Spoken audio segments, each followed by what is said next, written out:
नमस्कार, स्वागत है आपका न्यूज 80 पर। मैं हूं आपके साथ राहुल राणा। 2024 के लोकसभा चुनाव के बाद लगातार यूपी में सियासत अपने चरम पर है। जहां एक तरफ 10 सीटों पर उपचुनाव होना है, उसकी चर्चा कम, उसकी तैयारी कम। तो तैयारी यहां पर दिखाई दे रही है कि सीएम योगी आदित्यनाथ की कुर्सी से कैसे उनको हटाया जाए।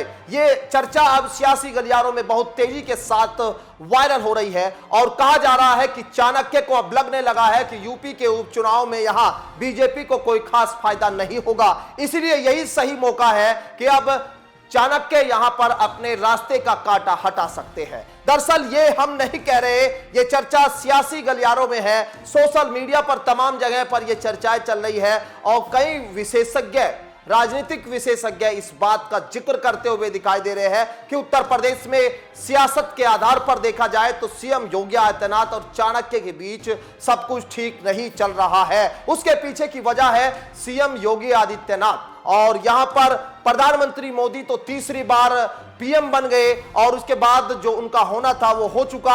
अब सीधा जो है चाणक्य अपने लिए कुछ उम्मीद कर रहे हैं, लेकिन सीएम योगी आदित्यनाथ उनकी राह में कांटा, कैसे उस कांटे को निकाल पाए, कैसे जो है उनको अपनी राह से हटाए, इसके लिए यहां पर ये प्रयास किए जा रहे हैं, ऐसी चर्चा है।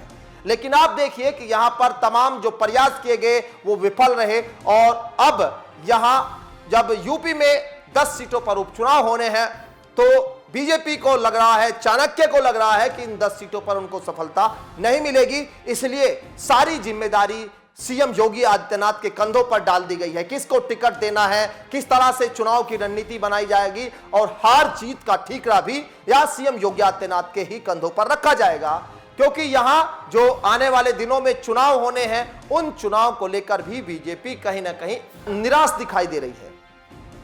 अब माना जा रहा है कि अब उत्तर प्रदेश से ही यहां एक बड़ा सियासी संदेश देने की कोशिश होगी।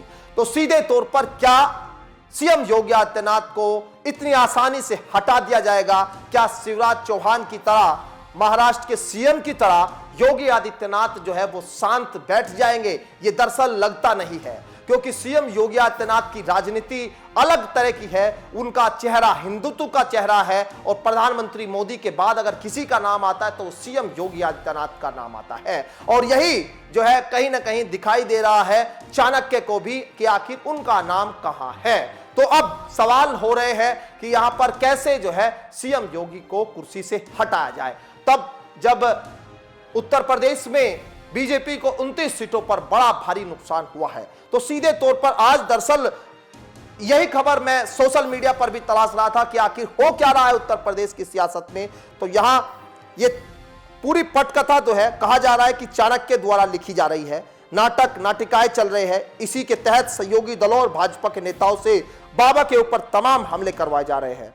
अब देखना होगा कि सत्ता की इस सियासी लड़ाई में, दिल्ली और यूपी की लड़ाई में आखिर शिकार कौन बनता है। लेकिन आपको याद रखना होगा कि अरविंद केजरीवाल ने लोकसभा के चुनाव के बीच जब प्रचार किया था तो उन्होंने कहा था कि यहां पर सीएम योगी आदित्यनाथ की कुर्सी पर खतरा है और चुनाव के बाद यहां योगी आदित्यनाथ को उनके पद से हटा दिया जाएगा। और एक बार फिर वही खबर, वही चर्चा सियासी गलियारों में हो रही है। हार के बाद बीजेपी के अंदर घमासान मचा हुआ है। सोशल मीडिया पर यूजर तरह तरह के कमेंट कर रहे हैं। कोई कह रहा है कि यहां पर अगर बाबा यूपी में विधानसभा उपचुनाव हारते हैं तो लगता है कि बाबा खुद अपना पक्ष बना लेंगे, अपने विधायक मजबूत कर लेंगे और अपनी साइड नहीं तो बिल्ला अपनी गद्दी के लिए बाबा को साइड करने में जरा भी चूक नहीं होने देंगे। और एक यूजर्स लिखते हैं, वॉइस ऑफ इंडिया इनका अकाउंट है, लिखते हैं कि बाबा जी कल्याण सिंह नहीं बनना चाहते। बाबा ने दिल्ली के अति आत्मविश्वास को पराजय का सीधा कारण बताकर गेंद गुजरात लॉबी के पाले में डालकर अपनी चाल चल दी है। वो बीजेपी छोड़ेंगे भी नहीं और कुर्सी से हटेंगे भी नहीं। समझौता करने के लिए वो तैयार है, किंतु शाह किसी भी कीमत पर हाथ आगे नहीं करने वाले। और एक राज चौधरी यूजर लिखते हैं कि वैसे बाबा को पहली बार सीएम के रूप में थोपा ही गया था, कौन सा उनके चेहरे पर चुनाव लड़ा गया था। देखिए यहां पर सियासी गलियारों में किस तरह की चर्चा, कुछ लोग पक्ष में हैं सीएम योगी आदित्यनाथ के, कुछ कह रहे हैं कि उनको यहां पर सीएम के चेहरे के तौर पर थोपा गया था। लेकिन जब सीएम योगी आदित्यनाथ एक बड़ा चेहरा बन चुके हैं तो यहां अब कहा जा रहा है कि ये उनको कैसे साइड किया जाए, उनको कैसे साइडलाइन किया जाए। ये सब हो तब रहा है जब उत्तर प्रदेश में 29 सीटों का नुकसान भारतीय जनता पार्टी को हुआ और बाल बाल बचे हैं सरकार जो है वो यहां ना बनने से। और एनडीए के सहयोग से तीसरी बार पीएम मोदी बन गए, लेकिन यहां चाणक्य को अब अपने लिए आगे की राजनीति की राह तलाश करनी है। तो जो उस राह में कांटा हो सकते हैं वो कहीं ना कहीं सीएम योगी को माना जा रहा है। इन सब तमाम घटनाओं के बीच जो नजर है वो आरएसएस की बनी हुई है।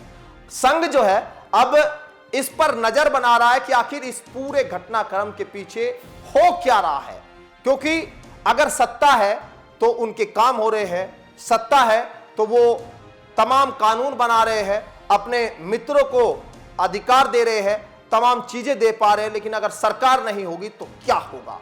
लेकिन अब अंदर खाने बीजेपी के विरोध जिस तरह से देखने को मिल रहे हैं, कहीं यह ना हो जाए कि जो यहां कल्याण सिंह के साथ हुआ था वही स्थिति यहां योगी आदित्यनाथ के साथ में हो जाए। इसको लेकर भी शंकाएं, इसको लेकर भी चिंताएं अब की जाने लगी है। ऐसे में देखना होगा कि सियासी लड़ाई में क्या होगा कि उपचुनाव में अगर 10 सीटें यहां बीजेपी नहीं जीत पाई है तो आखिर क्या सीएम योगी आदित्यनाथ की कुर्सी चली जाएगी। तमाम सियासी खबरों को जानने के लिए आप बने रहिए हमारे साथ। मुझे दीजिए इजाजत, नमस्कार।